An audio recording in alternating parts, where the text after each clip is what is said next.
Seat ఇరిగిపోతుంది seat ఇరిగిపోయింది seat గురించి ఆలోచిస్తున్నాం క్రిమినల్ దిగమంటున్నాను నేను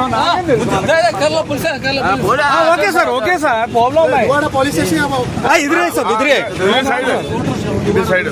दूसरा ऑटो है ना सर यू कोऑपरेट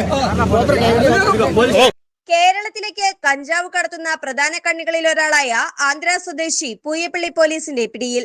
വനമേഖലയിൽ നടന്നത് സാഹസിക ഓപ്പറേഷൻ. കേരളത്തിലേക്ക് വൻതോതിൽ കഞ്ചാവ് കയറ്റുമതി ചെയ്യുന്ന ലഹരി മാഫിയ സംഘത്തിലെ പ്രധാനി പൂയപ്പള്ളി പോലീസിന്റെ പിടിയിലായി. ആന്ധ്രാപ്രദേശ് വിശാഖപട്ടണം വെങ്കവൈലു ദാർകുണ്ട സ്വദേശിയായ 43 വയസ്സുള്ള പങ്കി മഹേന്ദ്രനാണ് അറസ്റ്റിലായത്. പോലീസ് നടത്തിയ സാഹസികമായ നീക്കത്തിനൊടുവിൽ ആന്ധ്രയിലെ വനമേഖലയിൽ നിന്നാണ് ഇയാളെ കീഴടക്കിയത്. അന്വേഷണം ഓപ്പറേഷൻ തൂഫാന്റെ ഭാഗമായി. ലഹരി മാഫിയയുടെ അടിവേരറുക്കാൻ ലക്ഷ്യമിട്ട് നടപ്പാക്കുന്ന ഓപ്പറേഷൻ തൂഫാന്റെ ഭാഗമായാണ് പൂയപ്പള്ളി പോലീസ് ഈ നടപടി സ്വീകരിച്ചത്. കഴിഞ്ഞ മാസം പൂയപ്പള്ളി സ്റ്റേഷൻ പരിധിയിൽ 3 കിലോയോളം കഞ്ചാവുമായി സ്വദേശിയായ മുകേഷിനെ പോലീസ് പിടികൂടിയിരുന്നു. ചോദ്യം ചെയ്യലിൽ തനിക്ക് കഞ്ചാവ് ലഭിക്കുന്നത് ആന്ധ്രാപ്രദേശിൽ നിന്നാണെന്ന് മുകേഷ് മൊഴി നൽകി. ഡിജിറ്റൽ തെളിവുകളും ടവർ ലൊക്കേഷനും വഴിത്തിരിവായി.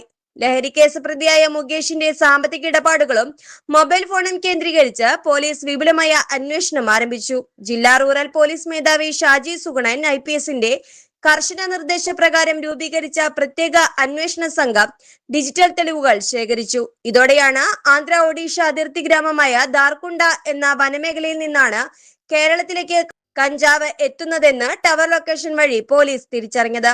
തോക്കു ചൂണ്ടി പ്രതിയെ കീഴടക്കി പോലീസ് അന്വേഷണ സംഘം ആന്ധ്രയിലെ കാടുകളിൽ എത്തിയപ്പോൾ വിശാലമായ കഞ്ചാവ് കൃഷിത്തോട്ടങ്ങൾ കണ്ടെത്താനായി. എന്നാൽ പോലീസ് എത്തിയ വിവരം മനസ്സിലാക്കിയ പങ്കി മഹേന്ദ്രന്റെ നേതൃത്വത്തിലുള്ള ഗുണ്ടാ സംഘം പോലീസിന് നേരെ തിരിഞ്ഞു. പ്രതികൾ ആക്രമിക്കാൻ തുനിഞ്ഞതോടെ പോലീസ് തോക്കു ചൂണ്ടി പ്രധാന പ്രതിയായ മഹേന്ദ്രനെ സാഹസികമായി കീഴടക്കുകയായിരുന്നു. പൂയപ്പള്ളി SHO ഷാജിമോന്റെ നേതൃത്വത്തിൽ SI രജനീഷ്, പോലീസ് ഉദ്യോഗസ്ഥരായ റിജു, ബിനീഷ് എന്നിവരടങ്ങിയ സംഘം പ്രതിയെ പിടികൂടി കേരളത്തിലെത്തിച്ചത്. News desk express news.